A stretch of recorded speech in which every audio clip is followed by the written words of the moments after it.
Alarm çalar. Baksana.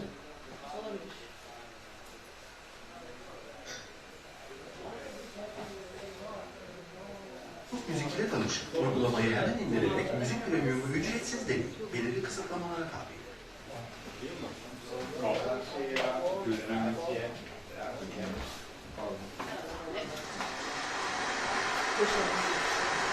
Sen ne yapıyorsun?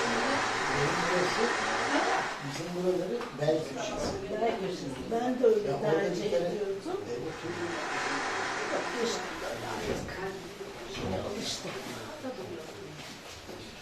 Şimdi arkama koyunca biraz daha oturduğunu ifade edeceğim. Manası değil. Size onu diyeceğim. Evet. Sesini kapat.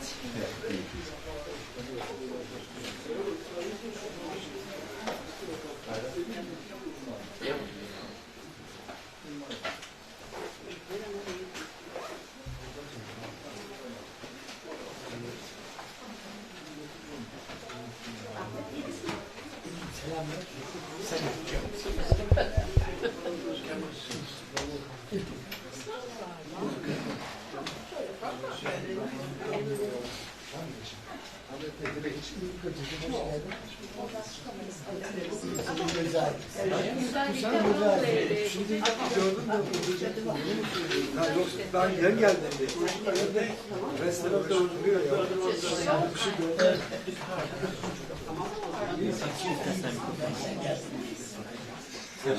Taktın mı? Açayım mı? Biraz kalabalık oldu.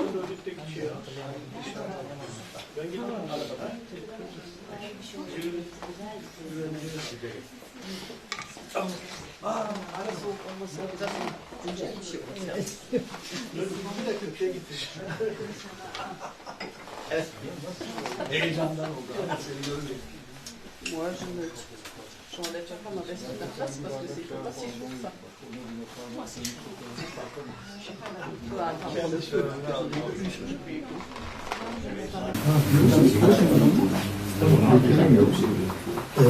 Her şeyde. Ben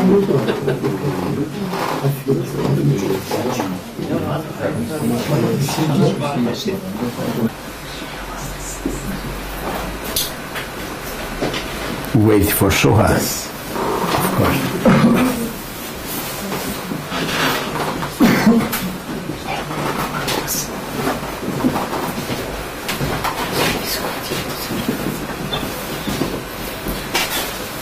Today we have Antonio RIVERSO as our dear guest. We sat together in a jury in Antalya to commemorate Turgut Cansever, and we gave the Turgut Cansever Award to one architect and another mentions to other two architects, and then one special Antalya award. And he is a graduate of architectural school in Torino. Then he worked in the United States. He was the chairperson of the European Union of Architects. And then he is now presently is the UIA, International Union of Architects Vice President for Europe, the first region. First region. Region 1. Yeah, we are second region, yeah. Okay. And he agreed after the Antalya jury work to come and talk to us. I thank you all for coming. And usually we have not full participation when the things are in other languages, but there's a very good turnout. I'm very happy. Okay. And with your applause, Antonio.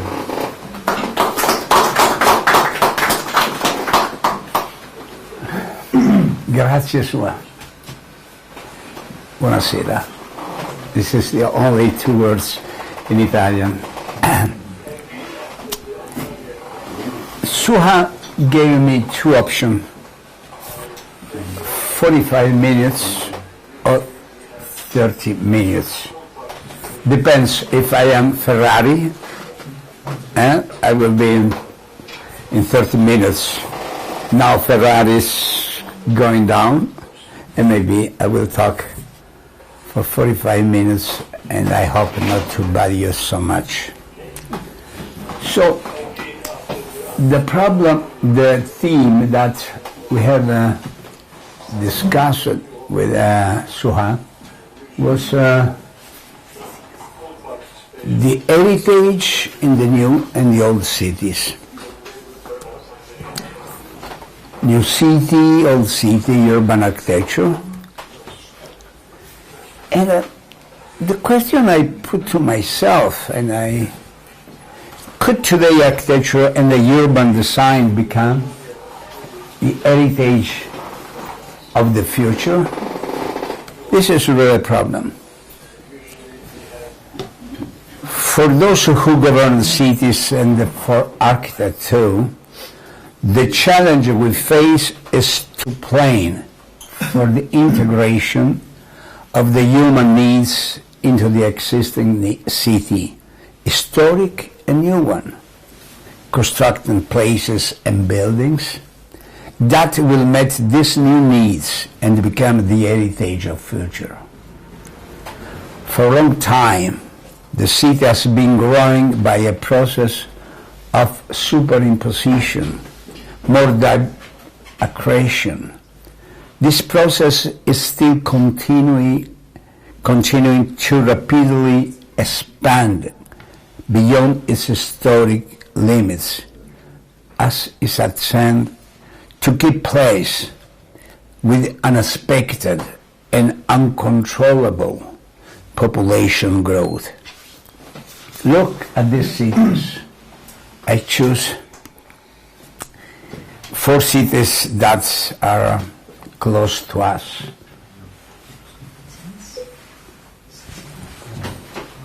Cairo, Rome, Athens, Istanbul.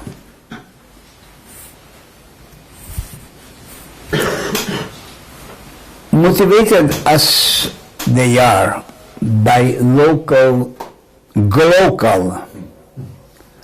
political consideration, the governments of the 4 cities, not only those really, have been less quick to plan the appropriate responses to these hitherto unknown emerging needs. From Tony Garnier, Industrial City, to Galbraith, Quaternary Territory, many planners have argued the need to think ahead as a way to avoid taking irrational, hasty decisions, instead to prepare the overextended territory of the city so that it is enabled to respond to the growing needs to address complex urban and human function. Have a look. These are new cities. Urban sprawl, skyscraper, architecture like a flame, and so on. Often, the urban sprawl encountered new, previously unknown needs. The newly designed part of the city and the new architectures that could or should have contributed to transform the bloated urban growth into a new conception and made the growth as a fertile one, but paradoxically, the historic city has been retaining most of its own life within itself, conserving its own high quality of historic and architectural heritage, to which it adds some new architecture, whilst the poorer quality building that used to house the historic inhabitants are becoming more and more sparsely inhabited. Due to this confrontation of quality in the historic city, the new city, I mean the city of unfinished suburbs, is unable to respond fully to the emerging human needs. The global population is growing. Growth is advancing all over the world, faster than any of urban planning solution put forward to deal with it.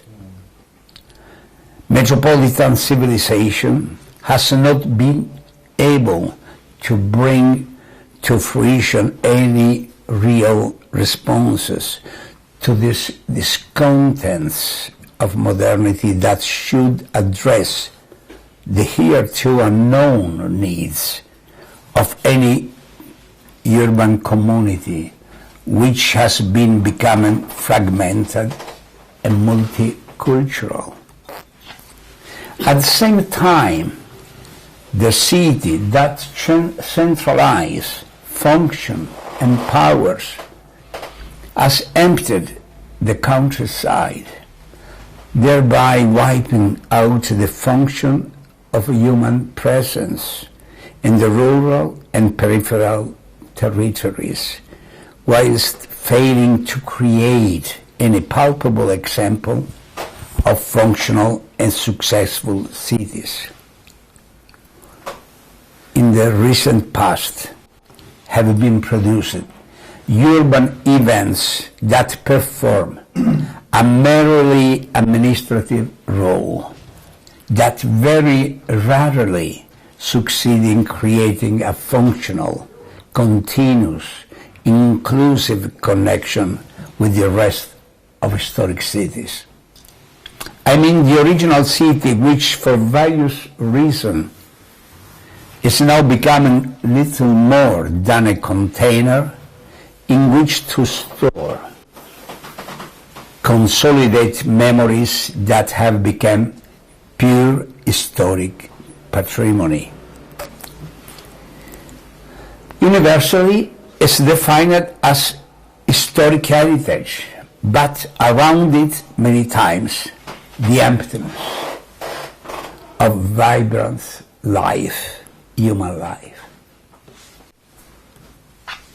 Today, all over the world, the new part of a city look all without identity. This similarity of external appearance has globalized the diversity of human, cultural, political experience and makes them seem similar. Where, if not the sound, the smell, the language different, the outskirts of Rome could be the same as those of any other urban periphery, not only the same as anywhere else in Europe, but also like anywhere else in the world. Urban planning and architecture have consciously become complice in this process of extended uniformity, which is now almost global. While the new urban architectures do not contribute to create meaningful connection between the modern site and the historical heritage. So, what matters today is not simply to manage the modification at historic city, which has not been born related to the basic needs of all its inhabitants. We must be aware that any addition or changes during the century has been always ruled by the powerful. emperors, king, princes, nobles of whatever origin, who, throughout history, have shaped and rebuilt their city, also destroying parts as necessary to express itself. It's as a self-expression, a representation, than to pass their greatness to successor. What matters today is to make decision on urban policy and architectural quality that relate to the complex emerging social condition in every local place, whilst the process of urban expansion may be explicable, even though one may not always be enthusiastic about it. The new urban communities must be crammed, not simply in new types of open or closed functional container, but in new place, new spaces, really significant, which by their intrinsic beauty can bring into beautiful works of architecture, creating appropriate relationship with the culture of the place, thus making their own contribution to historization of a new heritage. Today, there are many who wonder whether this new place deemed as being of merit on the basis of predetermined or preconceived critical value, it could become themselves deserving architecture. And if so, how many of them will be able to last enough to become future heritage? Beginning from this derisive starting point, I can say with absolute certainty from my point of view that metabolic heritage should be quite different of what today we consider historic heritage, that only served its original intended purpose for really short time. You may all have your own opinion about this, but my own reflection have led me to the view that many, indeed almost all, of these historic works of architecture were built to sing the praise of the powerful, house the dead body of the powerful, practice the culture of the ruling class, bring people to pray the God of every religion, provide the people with amusement as a sport and spectacles. Look, Biblioteca Alessandrina, Colosseum, Hagia Sophia, Amman, and the Chambord Castle in France. These were built for the powerful, for themselves, not for the people, for the majority of the people. Today, my point of view is that the content of this great historical heritage has been exceeded because of the elapsed time, or because the new community reuses it now for new purpose, fundamentally different from those initially foreseen. Today, most of the historic heritage leaves its obvious existence as evidence of the past, even if it is not necessarily a bad thing. Today the question should be considered in different way. So, I want to ask to myself how important it is that good example of modern and beautiful architecture should last without changing over time. What could be considered as future heritage with the current judgment of 10 UNESCO criteria? How many contemporary architecture in the not too distant future may no longer be able to fully support the purpose for which have been shaped? In every shorter future, the modern architecture and its related new technology has to be adapted in a way to satisfy the needs of changing communities that certainly will not have the same social and cultural condition as today. Reading the history of the city, the good history tells us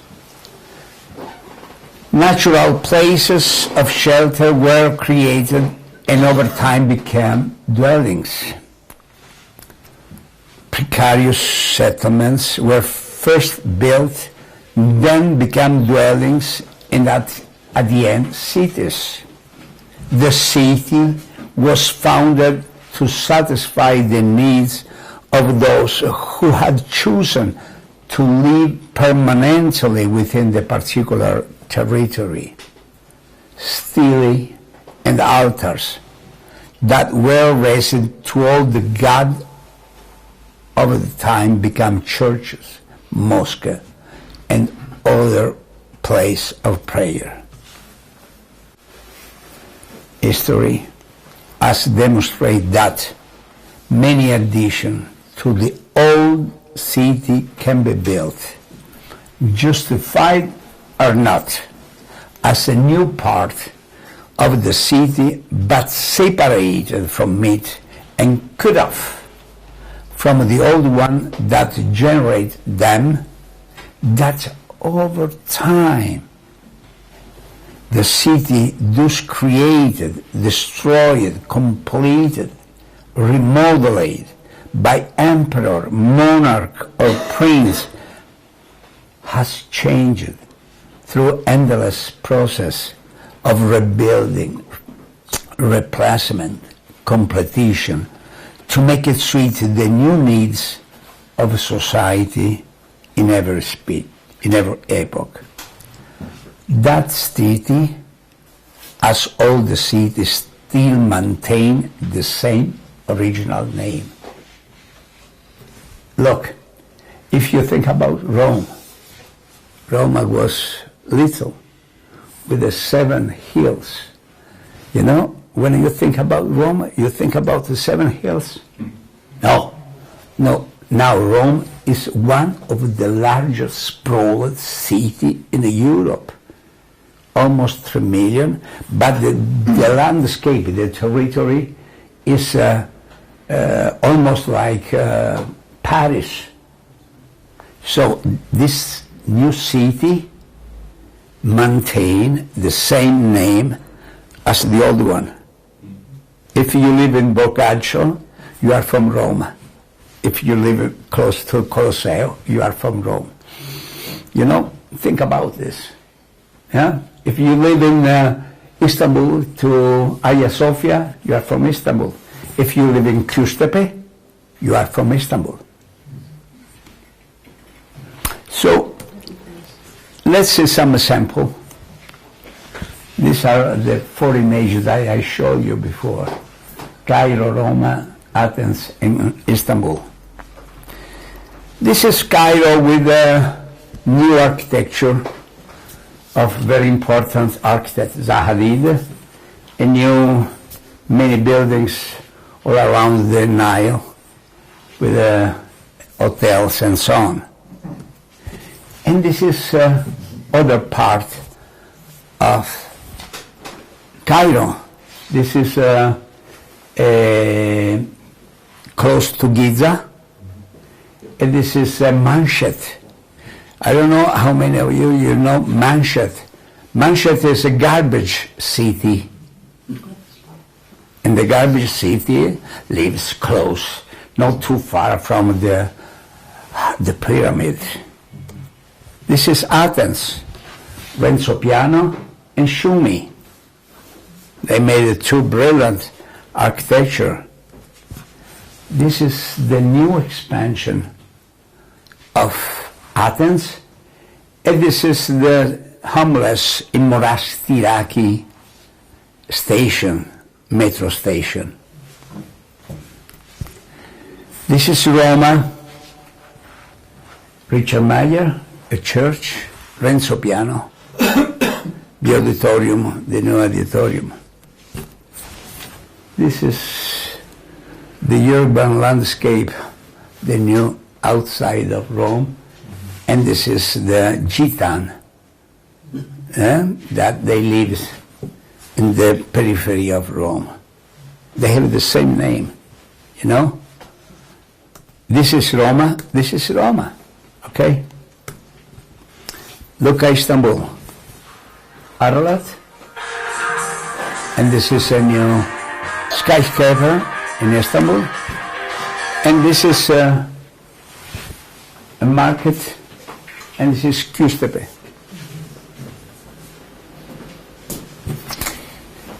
These 4 cities are not born good, as today not always are beautiful in all their parts. However, it is not yet sufficiently clear to me whether the beautiful, the modern architecture, Renzo Piano, Zahadid, and so on, built in this city could become heritage, and if so, under what condition? The general question are, can our smaller, hospitable cities become historic heritage even if they include ugly works of new architecture? Or can our larger inhospitable cities become historic heritage even though they include beautiful works of architecture? This is really a problem. Then, in both small and hospitable, large and hospitable, could the city configuration, by causing great unease, determine the social character of its inhabitants? Could the city that expresses itself as a new, beautiful, functional, avoiding stress at its inhabitants, go on to become historic heritage? Could the vanity architecture, I call vanity architecture, the beautiful that show all itself, have any influence on the thinking process of the tourist or the casual passerby? If so, for how long could last a good configuration of historic city if this has to be reused to make it respond to the fast changing in the metabolic needs of society? Will the casual passerby be able to maintain his aesthetic enjoyment of a good work of contemporary architecture if the surrounded part of the city is surrounded by insignificant or miserable periphery? In the historic city, the city of memory, if it's readapted to make it address the changing needs of cultural and social cohesion, the constant demand of people who move from one place to another. How can any old city reused like this become solid, secure, without having some impact on its consolidated historic heritage? Today, the three principles of Vitruvius, Venustas, Utilitas, Soliditas, beauty, utility, and solidity, are no longer enough for a good urban architecture and sustainable design of landscape. Today we have a more complex list of matter to consider. Soliditas as solid, durable buildings. Venustas as aesthetically beautiful and ethically good buildings. Utilitas as rational, functional, and economical building, but also sustainability as low energy building that also use up less land are designed in context. Cohesiveness as a urban decision that promotes social cohesion and combat the social exclusion. Although my question cannot apply to all cities and nations of the world, I cannot avoid highlighting a number of worries, some dramatic, which are connected to sprawled urban planning and to the anguish of having to be forced to live in completely new building created without the contribution of its inhabitants. The assessment we have to face now is the inhabitants have of changing need have the right to take part on real change and for the real change in effective functioning of social life in the historical and new city, have the right to expect that the debates of politician and architect designer will not exclude them from the public discussion on the changing needs, since any part of the city require to be readequate or to readequate the urban space, avoiding any risk of progressive ghettoization. How could the inhabitants achieve a good relationship and the social cohesion, ensuring the optimal use of a resource, public space, their mixed use that should allow it that flexibility to adapt any building use as the times changes? Today, we could affirm if the aesthetic are the means to sustain the indissoluble association between beauty and function. If the city or any urban landscape that contain good public space is constantly able to relate to the change over the time, creating social, cultural, economic well-being.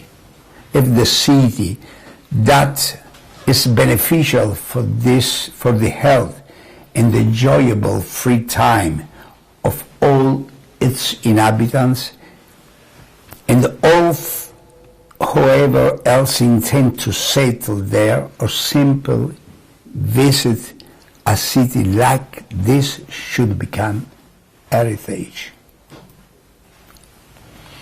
Where the urban aesthetic will be good if the beauty will be good. So beauty is ethic of aesthetics.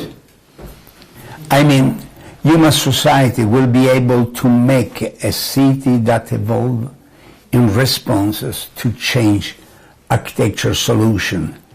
And if these are as varied and extensive as the communities for which they are intended.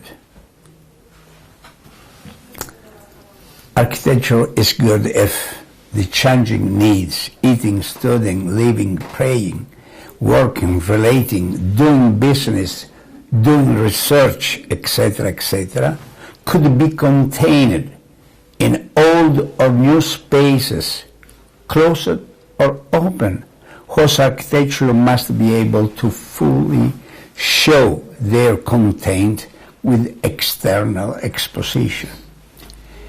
If that is so, we should be able to adapt the building and city to be reused, demolition so as to recreate, dislocate human function that cannot be contained, eliminate the dangers of possible disaster. Because from my point of view, we cannot anymore still maintain the emerging needs constipated in irrelevant urban places or in old buildings only for the declared but verbose purpose of not emptying the historical city. Considering how difficult are the previous action, the modern question are, could we now assume the right to demolish, that is, eliminate, useless old space, thus changing the map of historic city, knowing also how complex and difficult is to contain new needs without to move elsewhere the inhabitants? Perhaps. As architects, we are perennially suffering because we want to succeed in regenerating good city and creating beautiful architecture that should last over time. Our professional task is to assist good political leaders to build sustainable and beautiful metabolic architecture that could become metabolic heritage. I know it's a new objective before heritage, instead to have historic heritage, to have metabolic heritage that could change the value over the times, since the culture of the place will change, caused by the movement of people that come from Africa to Italy, from Italy to Germany, from England to Turkey, they will contribute to change the culture of the place. The culture of the place of Turkey with the new English, Italian, Greek could not stay with the same value all the times. Will change, so the value should be metabolic, according to the value of the new time. What do we have to do? Starting to renovate, or better, to regenerate cities' life through dissemination of large urban acupuncture, where architectural quality being beyond aesthetic could help concretely to generate a good social life and extended happiness. I mean, going over that physicality of the city and its architecture that, according with the present criteria, is left as heritage to remember only their exciting history.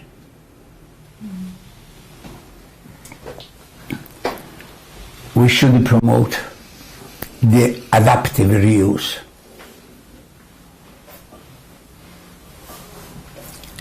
The adaptive reuse, it was a discussion start even in French in the 19th century. There was a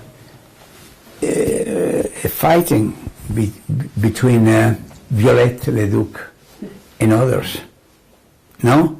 Violette Leduc, he chose the adaptive reuse. In combining seamlessness, the old and the new, bring to the conclusion that heritage could be metabolized if necessary to fully satisfy the new incoming social needs unknown before. Our ability as architect, and not only as architect, is how to show, how to maintain the old and the new, creating a result, a new beauty, considering other parameters that should be taken into account. That's the way to reach the metabolic heritage. I know it takes a long time, but at least let's start giving our contribution passionate as architects. The future city and its new architecture could be recognized as metabolic heritage, first of all, if we will be able to defeat the ideal of individualized city in which important building could create beauty, that being not only architectural, consequently could contribute to the social extended happiness. In the current way of design new or redesign old cities, as we know, the beautiful and good architecture alone are not enough. To create that mix of urban natural landscape that can sweep away the wind of March and the mist of November, and help, not by itself, of course, to produce good citizens. In a different direction, starting tomorrow. I will see you, or you will see me tomorrow. We have to help how to reconnect every intimate urban function, respecting, regenerating, maybe, the architectural and urban heritage, also that of the past, that remind us the dramatic stories, abuse of the powerful, wars and riots that must be not forgotten. This way, the city will be educational. First of all, the urban democracy will promote a full-scale participation that, recognizing the culture and the religious difference, will be able to generate the constant dialogue between the parts that make up the physical, the social, and the cultural spaces. So, I'm looking for a renewed cities, aware that in any future will continue to adapt its regenerative process to reconnect or to connect the urban architectural to the social cultural developments of all times. Renewed urban and architectural heritage must be able to withstand the positive regeneration made by future humanity through the insertion of forms necessary to satisfy functions that are surely different from those of the past, even the recent time.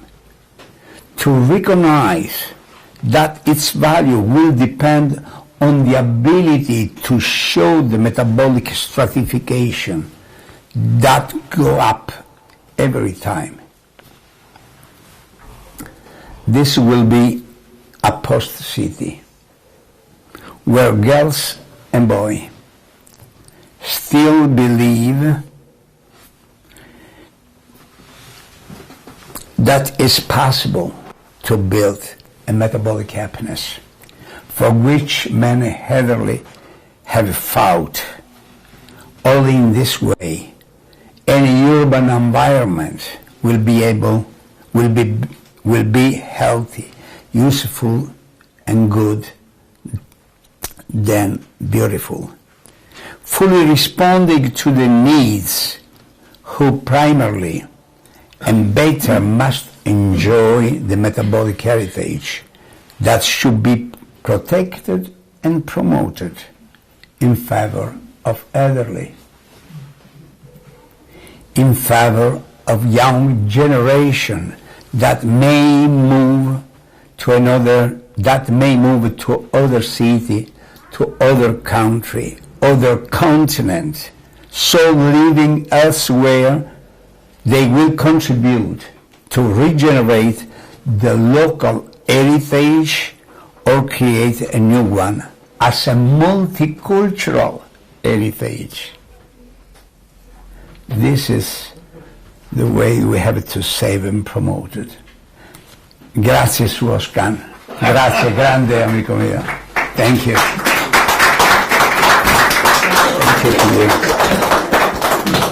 This was great. Before I hand over the memento and open the floor for It's questions. 48 minutes I talk? It's okay. Just So, have time. 3 minutes more. No problem. Okay. Just tell me one thing. Did you give this talk before elsewhere? This? No.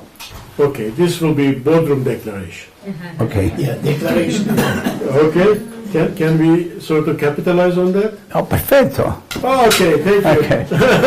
Grazie. Antonio. This Grazie. is our memento for today. Yes, This grazie. is your poster and our appreciation. Va We bene. can take questions. Grazie.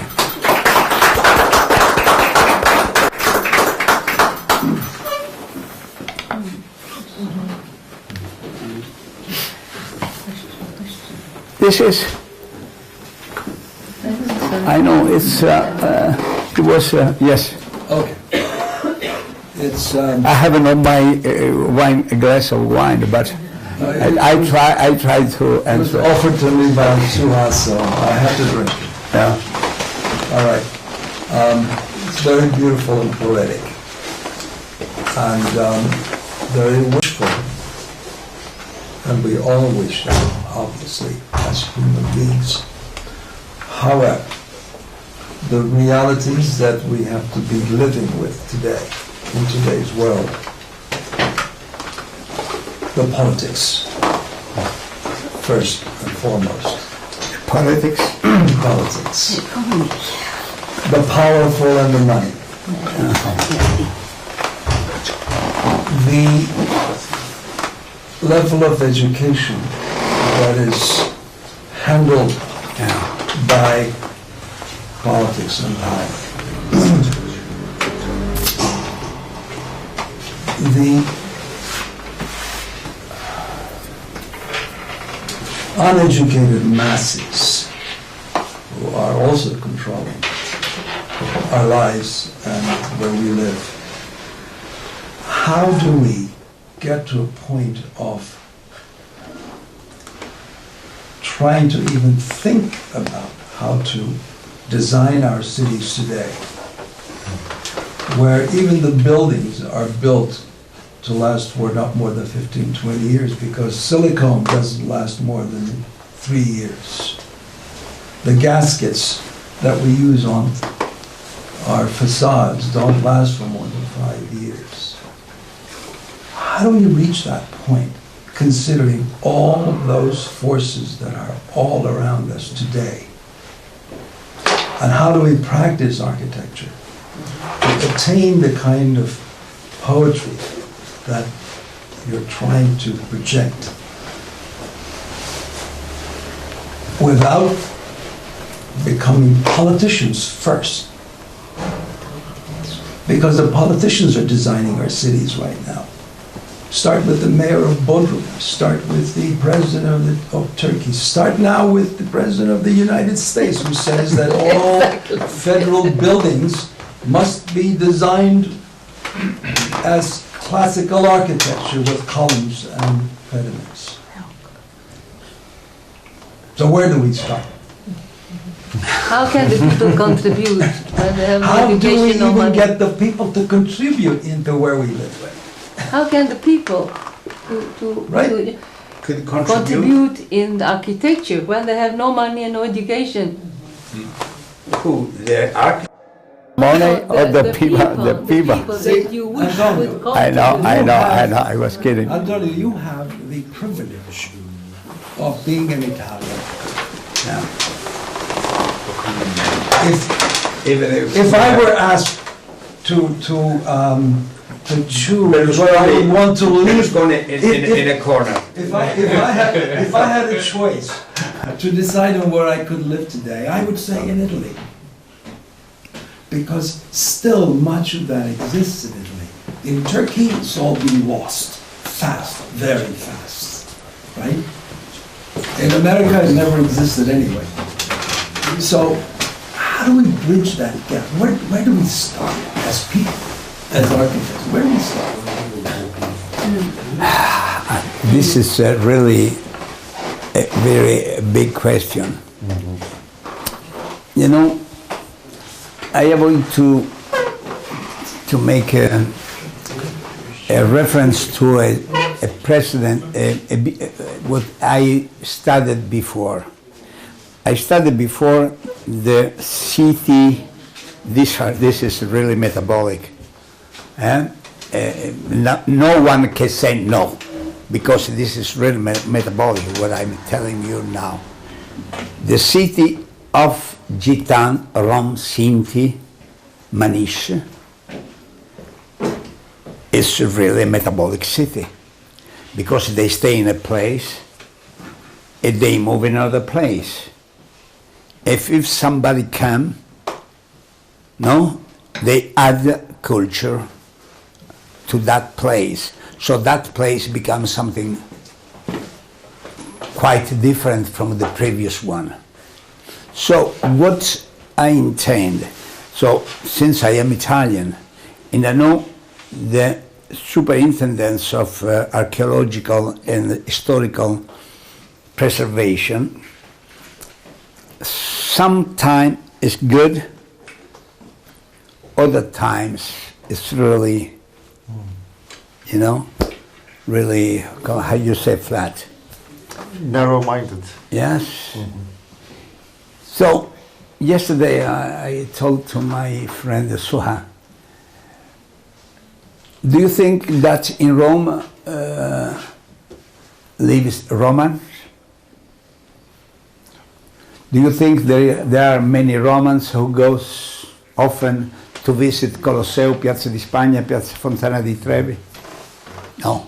Well, look at Venice. Daily. Oh no. No, don't talk about Venice. I made in Baku. I made in Baku a short speech about the over-tourism, the mass tourism, and the over-tourism. The over-tourism has killed Venice. And I call that city Veniceland. It's no more a city. It's no more. Because there are no inhabitants. So they are shaping, they are remodeled inside the buildings the use of building for the tourists, for the passerby. I have been 2 nights last year for my brother's son who married a Venetian girl. And we were with all invited people in Piazza San Marco. I think we were the only 5 or 6 Italians there. Yeah, not Venetian. So, could we maintain Venetian as a poster card? No. Venetian should be a city where to live. How? It's thinking. And I know that. I know that. Maybe God, any God of the sky, will bring Venice down and down, disappear, and we remember the sad history. Venice was built by Doge. A Doge, they built Venice. There is a beautiful mention in Herbert Marcuse.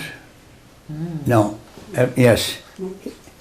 He did that Venice the Great make the larger street of water where the beautiful Doges, rich people could be in our boats. And the narrow were not able to give the possibility to the rich to go in to see the great misery of the rest of the population. You know? So that city now is no more. And Barcelona is, I have a son who lives in Barcelona. I go every 2 months there. It's becoming mass tourist city. Amsterdam. In Italy, Florence and Rome, Venice, Bologna too, for people who knows Bologna. Yeah?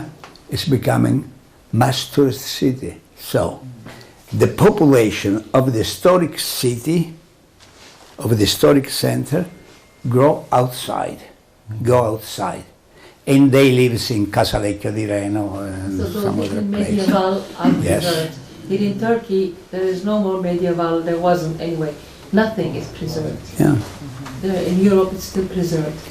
Who become the owner? Airbnb.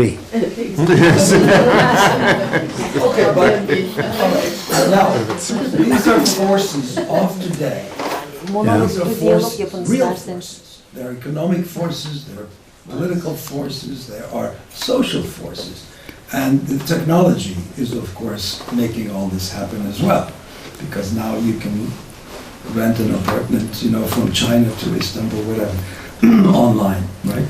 So, when you talk about metabolic city, doesn't that city also have to take into consideration these facts, today's realities? and allow these kinds of forces to shape the city. So Venice becomes Venice land. Yeah, I know. How do we deal with that? Do we actually then take Venice as Venice land and go forward with that? Or do we move all the tourists out and bring the Venetians back? No, it's not so easy for the Venetian to come back to Venice. Okay, Well, there is a whole thing about regentrification. we are going Italian now. Yeah. No? Sì. Pizza. Andiamo alla pizza, finalmente!